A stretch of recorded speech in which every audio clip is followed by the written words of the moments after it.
m'appelle Mathieu Bouvray, je suis médecin généraliste à Machilly et je suis président de la CPTS du Bas-Chablais. Le Bas-Chablais, c'est un territoire qui se situe au nord de la Haute-Savoie, au bord du lac Léman, entre les villes de Thonon-les-Bains et d'Annemasse. Notre territoire se caractérise par un maillage de petites communes et aussi de petites structures de santé, et ça couvre un bassin de population de 58 000 habitants, environ 200 professionnels de santé libéraux. Dans le cadre de la mission 1 de la CPTS, nous avons lancé notre projet de soins non programmés de médecine générale. C'était en janvier 2022.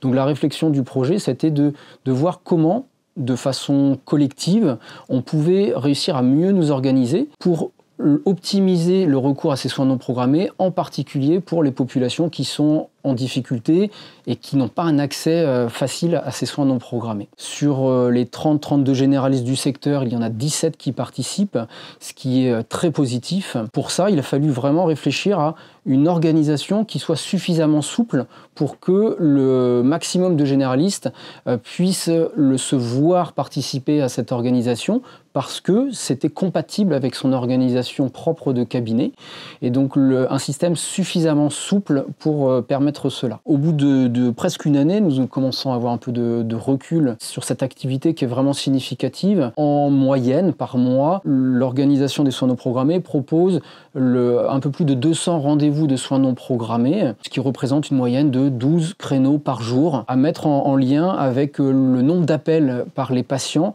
qui correspond à peu près 670 appels par mois. Alors, du côté des généralistes, il y a un retour très positif, et d'ailleurs on voit que les généralistes qui se sont engagés n'arrêtent pas de participer. Ils ont la satisfaction de voir que ce que l'on avait réfléchi apporte vraiment un service à la population, et les patients en sont très reconnaissants, parce que c'est des patients qui n'arrivaient pas à pouvoir consulter ce jour-là et qui seraient probablement allés soit à la garde le soir, soit aux urgences, et ce qui aurait été bien plus compliqué pour eux. Comme perspective, nous sommes en train de finaliser le lancement du système d'accès aux soins de Haute-Savoie, le SAS 74, et ce qui a été convenu de façon unanime par les différents membres du comité de pilotage, c'est que les soins non programmés des CPTS feraient partie intégrante du SAS de Haute-Savoie. Donc concrètement, ça veut dire que la régulation du 15 va s'articuler avec notre secrétariat dédié.